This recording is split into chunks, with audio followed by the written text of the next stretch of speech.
Buenas tardes a todos y a todas. En principio, bueno, estoy muy contenta de poder estar acá, de poder estar hoy compartiendo con ustedes y discutiendo en el marco de estas jornadas, de este encuentro sobre la comunicación, sobre los medios, sobre la política, sobre la ciudadanía, sobre los jóvenes.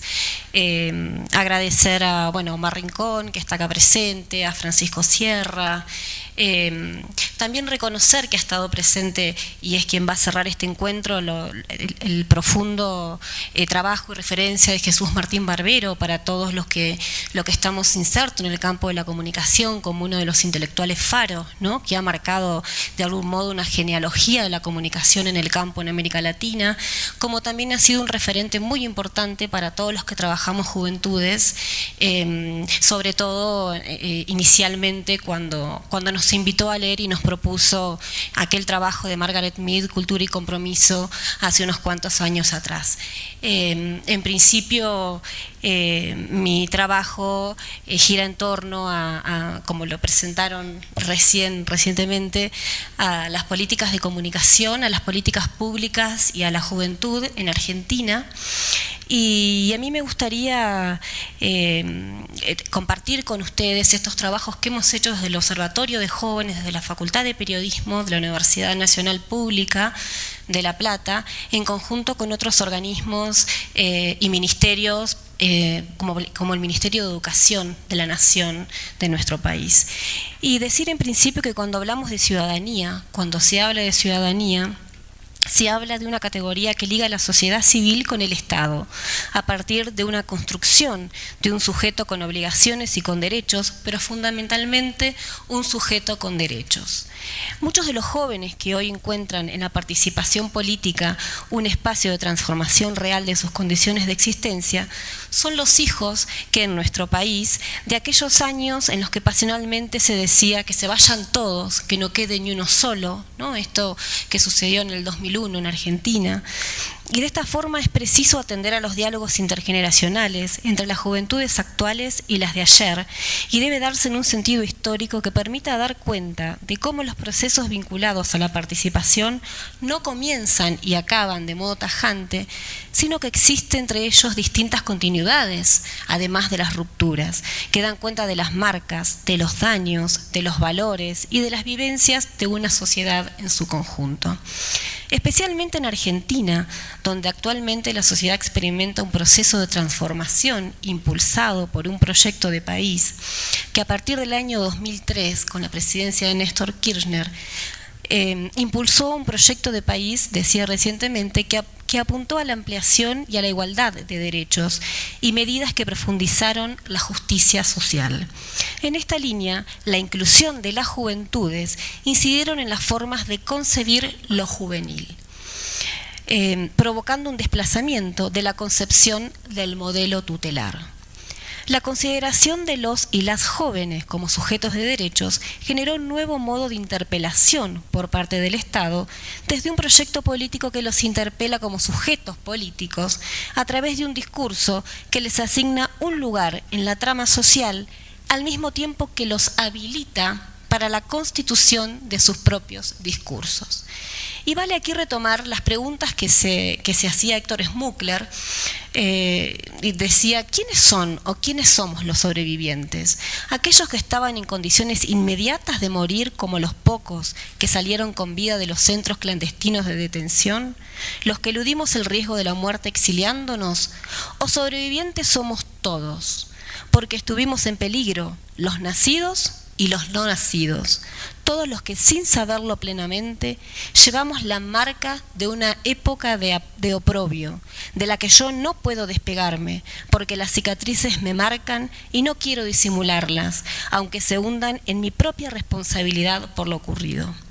Así, en el caso de nuestro país y de nuestra región, es importante remarcar el daño que en términos de participación social y política, pero no solo con respecto a ella, se transmite de generación en generación y que se cargan en el cuerpo luego de que las vías tradicionales a la adultez se les habían cerrado a las y los jóvenes y no hallaban en las nuevas propuestas, mayormente ligadas al consumo, un lugar propio.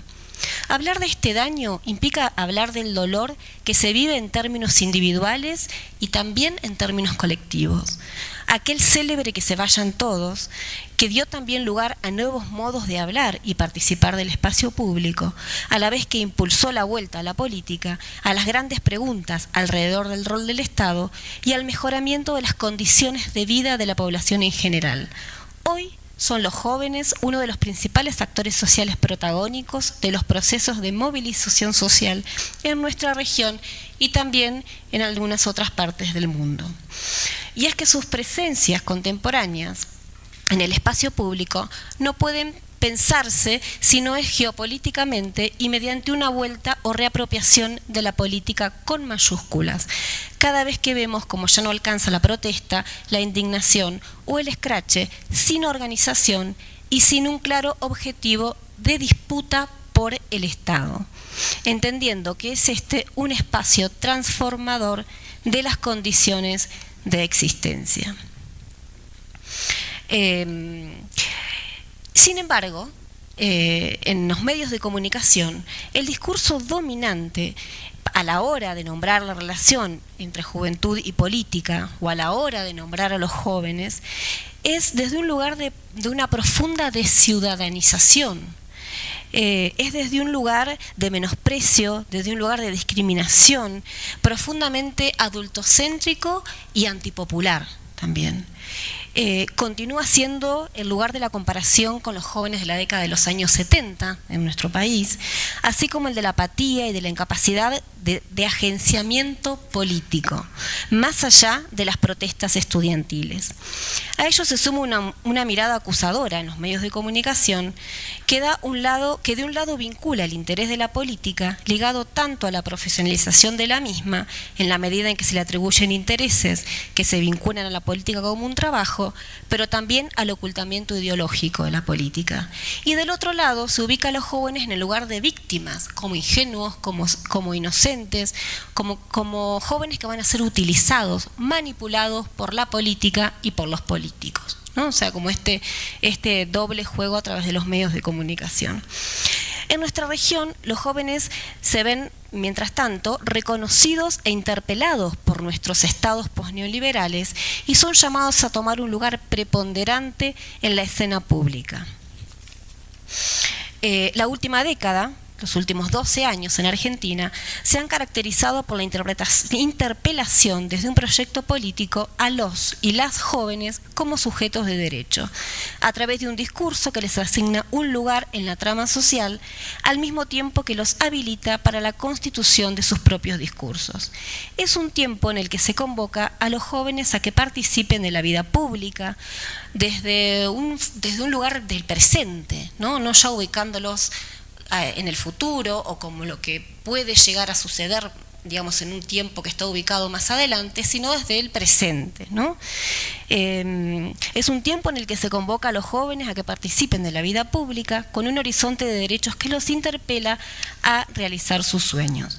Y es entonces como me interesa señalar cómo en los últimos años en Argentina se ha ido consolidando un Estado que construye a los jóvenes como ciudadanos, que los interpela desde ese lugar y desde ser sujetos de derecho. La primera medida que a mí me gustaría compartir con ustedes es la recientemente sancionada Ley de Promoción de Juventudes. Esta Ley de Promoción de Juventudes se aprobó, en realidad fue enviada al Congreso por la Presidenta este 15 de septiembre, justamente un día antes del Día Nacional de la Juventud.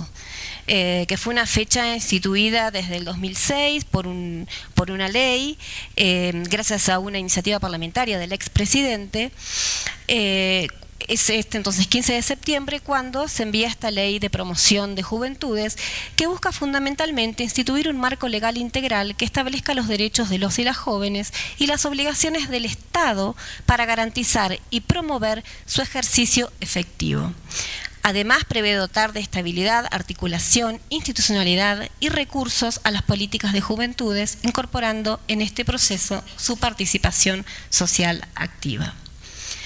Tiene algunos puntos fundamentales, que son los que ustedes pueden ver en este material que yo estoy compartiendo, que fundamentalmente institucionaliza las más de 60 políticas públicas destinadas a los jóvenes durante los últimos 12 años, estableciendo un marco jurídico integral que garantice los derechos alcanzados en materia de políticas públicas desde el 2003 a la actualidad. Y cabe destacar que durante este periodo se ha incrementado notablemente la inversión social del Estado Nacional para políticas públicas destinadas a los jóvenes. De acuerdo al informe, al documento de Invertir para Transformar la Juventud como Protagonista del Desarrollo, realizado por la CEPAL y por la OIJ, en Argentina el 3,3% del PBI se destina a estas políticas de juventud, siendo uno de los índices más altos de América Latina. Y bueno, establece por ley el programa de respaldo a estudiantes argentinos, Progresar, que eso lo voy a ir explicando más adelante, pero es un programa que se destina a los estudiantes, fundamentalmente estudiantes de universidades argentinas, que le daría un rango de ley, ¿no? Una categoría de ley a este programa. Ahora vamos a ir viendo en qué consiste, pero bueno, de manera tal que pueda ser implementado, ¿no es cierto?, con perdurabilidad, cuya remuneración sea equiparable a creo que son 3 salarios mínimos vitales y móviles de nuestro país, y prevé de esta manera que esta medida pueda seguir funcionando a lo largo de los años, que no haya una disminución en la remuneración también, digamos, ¿no?, además de algunas otras cuestiones.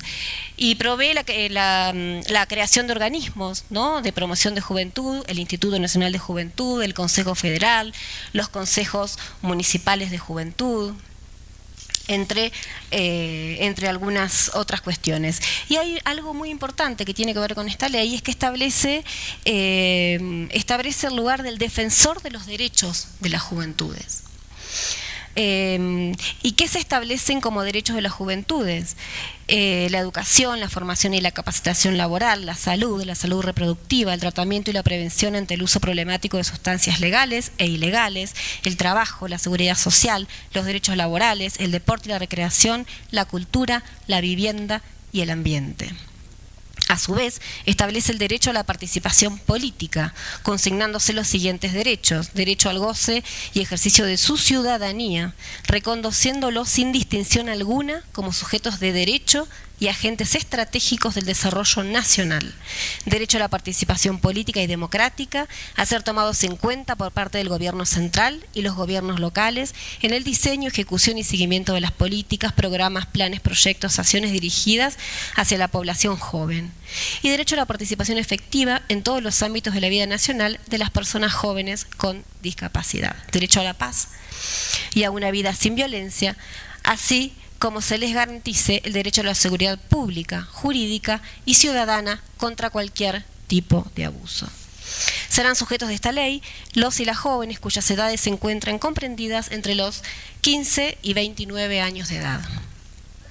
El proyecto se refiere a juventudes en plural, para contemplar la heterogeneidad y diversidad de trayectorias de vida en el diseño e implementación de las políticas públicas que deben favorecer la inclusión social, creando condiciones de mayor igualdad. Estas ideas que yo les acabo de comentar, estos puntos centrales de esta ley, fueron debatidas de manera participativa y federal a lo largo de todo el país, digamos, ¿no?, en foros regionales de la juventud que se realizaron desde marzo a septiembre de este mismo año, en todas las regiones del país, con la participación de más de 25.000 jóvenes. En resumen, la Ley de Promoción de Juventudes implicaría no solo la cristalización de un proyecto de reparación y ampliación de derechos que se viene llevando adelante a partir de herramientas estatales de promoción e inclusión, sino también supondría un paso más en la integralidad del abordaje del Estado en materia de juventudes. Y hoy yo recién les nombraba el Progresar, este programa de respaldo a estudiantes argentinos. Es un programa integral destinado a jóvenes de 18 a 24 años que incluye una ayuda económica para iniciar, retomar o completar sus estudios en cualquier nivel educativo. Brinda además asistencia a la formación profesional, y se orienta a promover el estudio y mejorar las condiciones de empleabilidad de los y las jóvenes. Lo que se busca es generar nuevas oportunidades de inclusión social y elaborar a los jóvenes en situación de vulnerabilidad a través de acciones integradas que permitan su capacidad y su inserción laboral.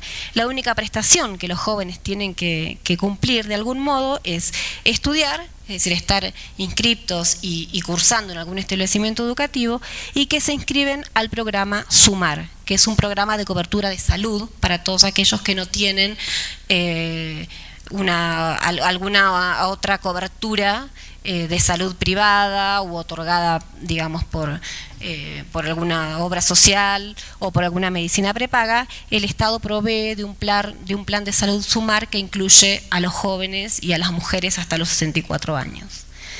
En muchas familias, los jóvenes del Progresar se convertirán en la primera generación que culmine la secundaria, ¿no? Esto es importante también porque según la encuesta realizada en estos jóvenes que están recibiendo el Progresar, el 14% que no estaban estudiando retomaron sus estudios a partir del acceso a este derecho.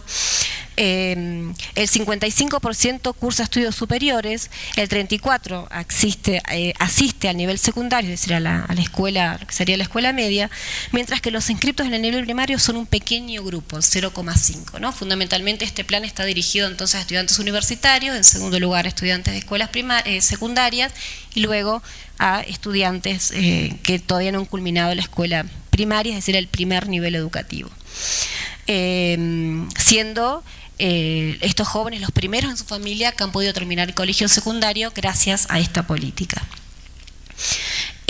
Un dato importante en una cuestión vinculada al género es que este plan Progresar tiene una fuerte presencia femenina. Poco más de 6 mujeres de cada 10 integran este programa. Quizás tenga que ver también con esta cuestión del hombre vinculado al mundo del trabajo también, ¿no? A una edad más temprana que la mujer, ¿no? La encuesta también determinó que el dinero en un 80% se utiliza para la compra de materiales de estudio, ¿no? A su vez, cerca de la mitad de los encuestados también mencionó que lo utilizaba para cubrir viáticos, y en un tercer y cuarto lugar en elementos para el hogar y para alimentación, ¿no? O sea que este dinero efectivamente es utilizado para el estudio, para la compra de materiales, en el caso de estos jóvenes. Bueno, ahí hay esto tiene que ver con los que yo les decía recién, ¿no? Esta recuperación de aquellos jóvenes que no estudiaban y han vuelto a las instituciones educativas.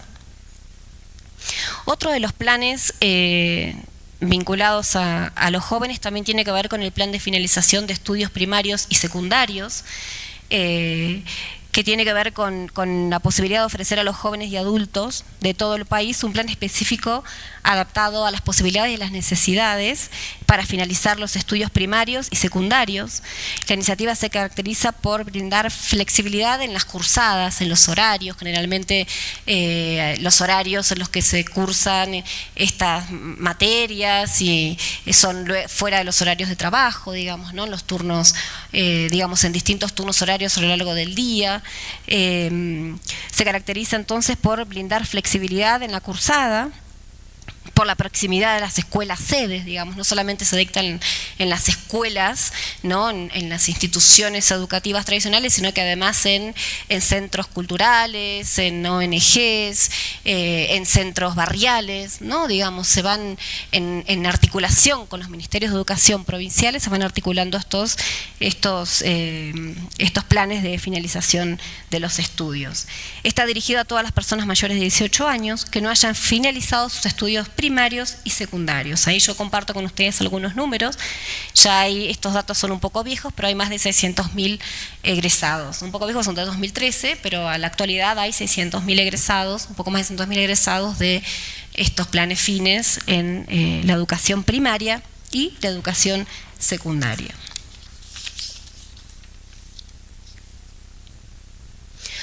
Bueno, las becas, hay dos tipos de becas también, las becas del Bicentenario, el Programa Nacional de Becas Universitarias. Esto sí está destinado exclusivamente a los estudiantes universitarios. Las becas del Bicentenario están destinadas a las ciencias aplicadas, básicas, exactas y naturales. Y el Programa Nacional de Becas Universitarias, fundamentalmente a las ciencias de la salud, humanas, sociales, ¿no? en universidades nacionales o en institutos universitarios nacionales también, ¿no? Bueno, ahí hay algunos números sobre la cantidad de jóvenes que acceden a estas becas. Una de las políticas más transformadoras en relación a las culturas juveniles que se ha llevado adelante en nuestro país tiene que ver con la asignación universal por hijo, ¿no? Esta política busca reconstruir el rol de la escuela pública como un núcleo clave social, ¿no? y cultural ineludible para el crecimiento y la formación de los más jóvenes. Consiste particularmente en una suma de dinero mensual, ¿no? que se paga a cada familia por una hija o hijo menor de 18 años. Se requiere la acreditación anual de la escolaridad y los controles de salud, ¿no? Y en un estudio realizado que hicimos desde la facultad, en una política de evaluación en conjunto con el Ministerio de Educación, luego de algunos años de haber sido implementada esta política, nos preguntamos cuál fue la incidencia de esta política social en el interior de las comunidades educativas, ¿no? Digamos, esta política cómo influyó dentro de las escuelas. Y vimos cómo la asignación universal por hijo está organizando y transformando muchas de las prácticas cotidianas de sus destinatarios. Como la principal incidencia de la asignación universal por hijo fue la fuerte retención de la matrícula, ¿no? La fuerte retención de la matrícula y la contención de los niños y las niñas dentro de las escuelas. Inclusive en algunas escuelas se llegó a constatar una deserción de grado 0. ¿no? O sea, como hubo una vuelta de los chicos a las escuelas y una retención de esos chicos dentro de las instituciones educativas. Otra cuestión importante también que podemos ver acá es el acercamiento de los padres a las escuelas. ¿no? O sea, como en esto que alguna vez ha dicho Peter McLaren acerca de haciendo una crítica, la pedagogía crítica de cómo era necesario constituir esta alianza entre los padres y los docentes y los padres y la institución educativa. Acá hemos podido ver cómo los padres han vuelto a las escuelas, ¿no? Cómo los padres, a través de esta posibilidad de tener esta asignación universal, por ejemplo, han podido pagar la cooperadora. ¿no? Una cuestión que no podían hacer anteriormente a la aplicación de esta medida, y cómo, bueno, ahí se juega algo de la dignidad, ¿no? Cómo en esta posibilidad de poder pagar esta cooperadora de la escuela los ha acercado a la institución escolar, ¿no? Y cómo fundamentalmente les ha dado también esta posibilidad de formar parte del mundo con otros, ¿no? Cooperando en este sentido, ¿no? Entonces, lo interesante aquí es ver cómo los usos de esta asignación parecen evocar la idea de una dignidad, no solamente asociada a adquirir bienes y servicios, ¿no? sino además a la posibilidad de formar parte del mundo con los otros, ¿no? Esta posibilidad de adquirir determinados bienes impactó ineludiblemente en el ámbito escolar, digamos, los chicos ya iban con sus zapatillas a la escuela, con su guardapolvo, digamos, sin tener que ir a pedirlo al inicio de cada ciclo lectivo, a cada una de estas instituciones, con las botas para lluvia, por ejemplo, porque cuando llovía no podían ir a la escuela, entonces comprando todo lo que tenía que ver con insumos, además de los útiles, la ropa, las zapatillas, los guardapolvos, y cómo pensamos que no es posible desvincular estas prácticas del ejercicio de la ciudadanía, ¿no? ¿Cómo desvincular esto del ejercicio de la ciudadanía? Ser ciudadano, además de las dimensiones políticas y partidarias, tiene que ver también con las prácticas sociales y culturales que le dan sentido de pertenencia e inclusión. Aquí dimensionamos la importante contribución de la asignación universal por hijo en la posibilidad del ejercicio de la ciudadanía de aquellos sectores más desfavorecidos. Yo quisiera compartir un video, yo acá lo pongo y esto funciona nomás, ¿sí? Salgo un minuto de acá. ¿Cómo vuelvo al pendrive acá? ¿Está?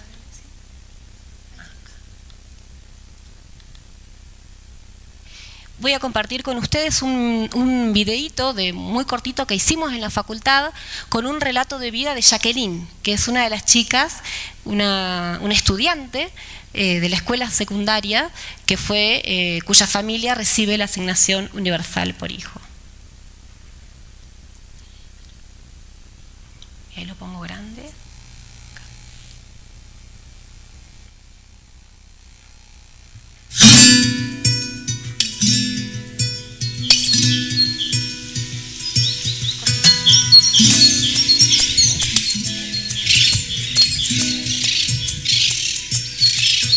Mi nombre es Jacqueline Cingolani, tengo 16 años, vengo a la Escuela Agropecuaria General Lucio Mansilla, me quedo en pensión, estoy en una pieza de cuarto hasta sexto. A veces me quedo a dormir en la casa de mi hermana y me trae ella en la moto. Vivo en Babio, del lado del campo. Lo primero que hago es dejar mi bolso y después buscar a la preceptora para que me dé el presente.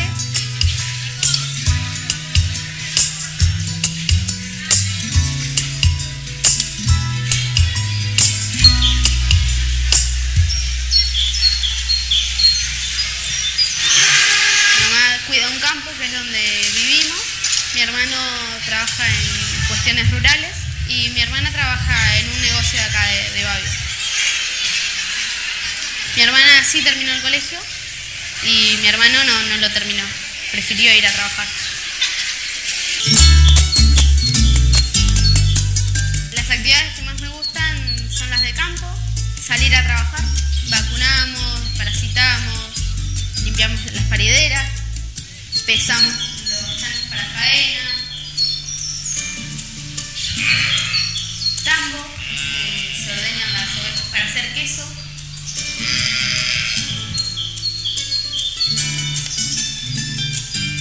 Se realiza el ordeñe y se les da de comer a las vacas.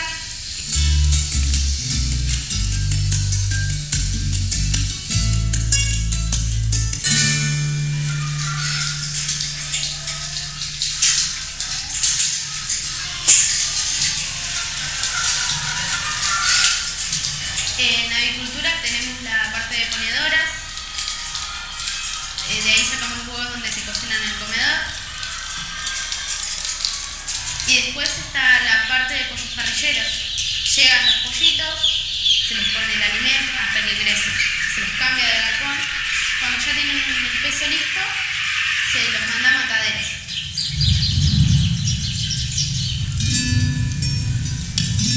La asignación universal por hijo a mí me ayuda en el tema de la escuela cuando tengo que comprar materiales de trabajo.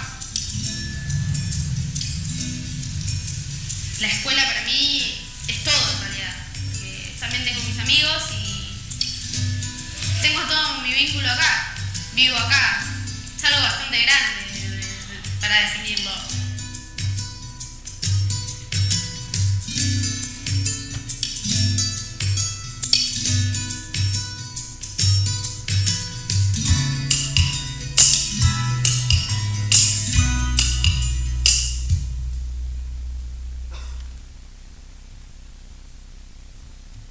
Ahora volvemos. Ahora tengo que volver a... Sí. ¿Vuelvo ahí? ¿Acá? Soy muy mala yo para esto. Gracias, Omar. Bueno, como decía ahí sobre el final, esta asignación universal por hijo es recibida por 3,6 millones de chicos y chicas, lo que equivale a un total de 2 millones y un poco más de familias argentinas. Otra de las medidas que se ha implementado en los últimos años también tiene que ver con la ley del voto joven, que esto también fue súper discutido por los medios de comunicación, al igual que la asignación universal por hijo también, ¿no? Eso ya lo vamos a ver después, pero cómo hay una deslegitimación constante de los medios de comunicación hacia este percibimiento de esta asignación universal, hablando de la asignación en términos de un plan, ¿no? De un plan social, o que con esta ayuda las madres solo quieren embarazarse para tener hijos, para poder cobrar la asignación, ¿no? Para poder tener ese ingreso de dinero. Y con la ley de voto joven también se dio una batalla muy dura en los medios de comunicación hasta que se promulgó la ley. La ley de ciudadanía argentina y voto joven modifica el Código Electoral Nacional para que estén incluidos en el padrón quienes tengan 16 o 17 años cumplidos, y aunque el voto es obligatorio, en los jóvenes de 16 y 17 años es optativo, ¿no? Digamos, esta medida, yo decía, fue muy controvertida a través de los medios de comunicación. Nosotros fuimos cruzando algunos datos mientras esta política, que fue aprobada en el año 2013, 2014, 2013 se dio la discusión y fue aprobada en el 2013 fue aprobada, y durante el 2012 nosotros fuimos haciendo, durante el 2012 y 2013, un trabajo de sondeo en la ciudad de La Plata, en toda la ciudad de La Plata, ¿no? Con un muestreo probabilístico y polietápico de más de 300 casos de jóvenes de 16 y 17 años. Y ahí nosotros fuimos viendo cómo los jóvenes estaban interesados por las cuestiones políticas, ¿no? Digamos, pudimos constatar a través de esta encuesta cómo entre los jóvenes que decían que les interesaba mucho, les interesaba algo o poco, alrededor de un 70% nos decían que estaban interesados por las cuestiones políticas. De la misma manera, la frecuencia de información en cuestiones políticas, ¿no? Alrededor de también de un 60%, casi 70%, todos los días, casi todos los días, y entre algunos días, digamos, ¿no? Había una cuestión a la par que se estaba discutiendo esta ley en los medios de comunicación, en los parlamentos, en las distintas instituciones. Y también pudimos ver aquí cómo los jóvenes participaban en actividades políticas, ¿no? Mientras que un número importante, sé que no, el 50%, pero también es muy importante el número que nos había dicho que sí, digamos, ¿no? Un 47% participando en actividades políticas estudiantiles. Y acá esto yo quería compartir con ustedes porque si bien los jóvenes conocían la medida de la ley del voto joven, como en muchos casos, ¿no? Mayoritariamente estaban de acuerdo con los argumentos esgrimidos a través de los medios hegemónicos de comunicación, ¿no? Que apuntaban a que los jóvenes un joven de 16 años no estaba en condiciones de tomar una decisión propia y legítima, digamos, ¿no? Como más bien iban a ser, la primera cuestión es esto de cómo debería debatirse con mayor profundidad, que se necesita más tiempo para discutir, que no se puede tomar una decisión en tan poco tiempo, esto a medida que se iba discutiendo la ley en el Congreso, ¿no? Luego, cómo los menores de 18 años no están maduros, digamos, esto además en los medios de comunicación fue muy visible, esta idea de la inmadurez, ¿no? Este umbral de inaptitud al cual, digamos, al cual los jóvenes no llegaban. El umbral de aptitud, digamos, ¿no? Dejaba a los jóvenes por afuera de esta posibilidad de poder decidir racionalmente, ¿no? Un candidato, una candidata para votar. Como la propuesta del voto a los 16 años es una maniobra electoral y llevaría la militancia política a los contextos educativos, ¿no? Fíjense que el más azul y el celeste son muy de acuerdo y poco de acuerdo, ¿no? Digamos, es un grado de acuerdo muy fuerte de los propios jóvenes, de algún modo, ¿no? Bueno, haciendo una lectura muy parecida a lo que estaban diciendo los medios de comunicación en ese momento, ¿no? Y finalmente se reconoce la participación ciudadana, no se lo reconoce como una participación ciudadana, pero en el último lugar de las opciones para los jóvenes, ¿no? Bueno, esto me parecía importante compartirlo para poder trabajar esta política del voto joven. Y en último lugar, quería compartir acá con ustedes otro de los programas que también ha sido muy importante, que es el programa Conectar Igualdad, ¿no? El programa Conectar Igualdad se crea en el año 2010, ¿no? y es una estrategia educativa destinada a revalorizar la escuela pública, ¿no? A mejorar los aprendizajes y a reducir las brechas sociales y educativas a través de la provisión de netbooks a los alumnos y a los docentes también, ¿no? Las netbooks se entregan en las escuelas y también en los institutos de formación docente para todos los que están estudiando la carrera docente y también a los estudiantes, como les decía en principio, de escuelas secundarias, y se está estudiando ahora el proyecto de poder también extenderlo a la educación primaria, ¿no? A los primeros años de educación. Decíamos entonces cómo tiende a la actualización de las formas de enseñanza, al fortalecimiento del rol docente, a la producción de recursos y contenidos pedagógicos, y contempla el uso de las computadoras portátiles, de las netbooks, tanto en la escuela como en los hogares de los alumnos y de los docentes, impactando de este modo en la vida diaria de todas las familias y de las más heterogéneas comunidades de la Argentina. Es una política pública de carácter universal, ¿no? Que garantiza no solo el acceso a las nuevas tecnologías de información y comunicación, sino al derecho de una educación de calidad acorde a la realidad de nuestros jóvenes y el desarrollo de nuestro país en términos económicos, sociales, culturales y políticos. Acá yo quisiera compartir otro video en relación al Conectar Igualdad. En este caso lo hicimos también desde la facultad en la provincia de Formosa, en la provincia del norte de nuestro país.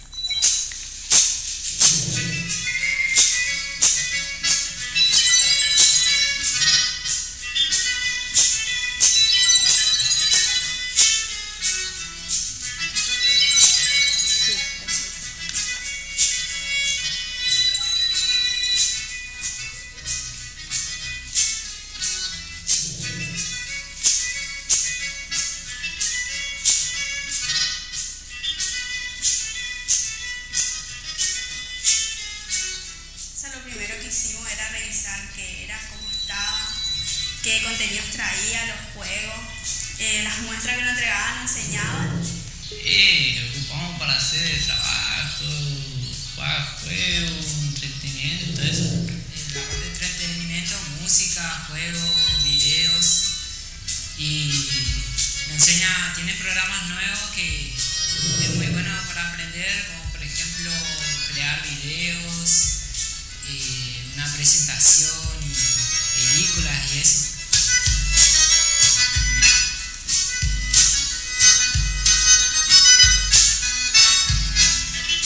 En el colegio antes teníamos que ir a un ciber, teníamos que pagar por hora para poder sacar la información. A veces no nos servía esa información y pagábamos igual.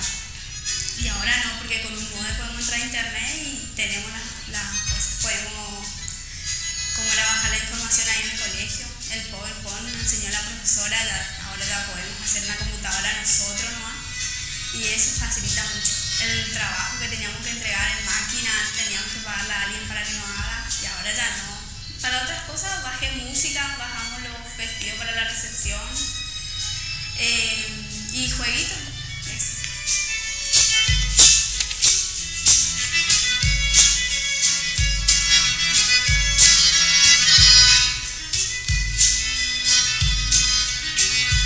Aprendí muchas cosas que no sabía. El tema ese de PowerPoint, el tema de conectarse en las redes sociales, eso.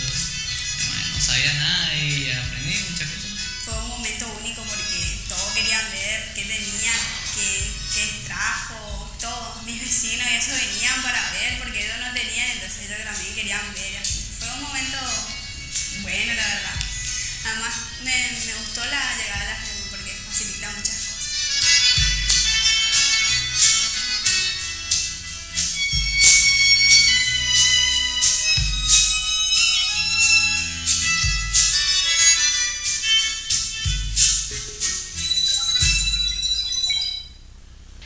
Bueno, ya no tengo más tiempo.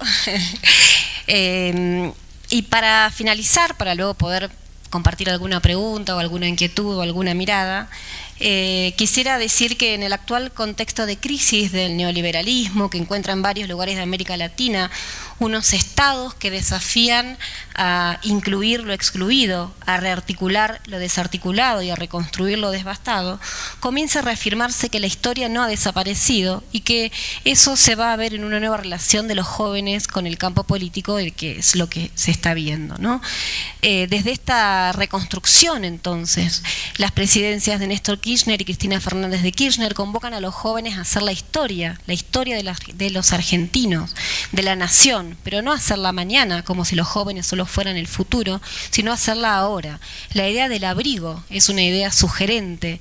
Son estos jóvenes que no están a la intemperie, que no están solos, ¿no? Que están siendo convocados, que están siendo abrigados. Y para finalizar quiero compartir una cita de Florencia Saintud en Epistemología de la Esperanza, donde dice que hoy estamos muy lejos de los relatos del desencanto que tanto miramos en la larga década neoliberal, lo que no quiere decir, por supuesto, que todas las plataformas de desilusión hayan desaparecido de la Argentina, pero sí quiere decir que el único modo de la historia han dejado de ser la desesperación y el desaliento. La capacidad de recuperación del concepto de militancia, por ejemplo, es una señal en ese sentido, mucho más cuando los que protagonizan son los jóvenes con el entusiasmo y las banderas de la democracia, de la ampliación al infinito de los derechos para la emancipación, con la afirmación de unas subjetividades vivas dentro de proyectos colectivos. Muchas gracias.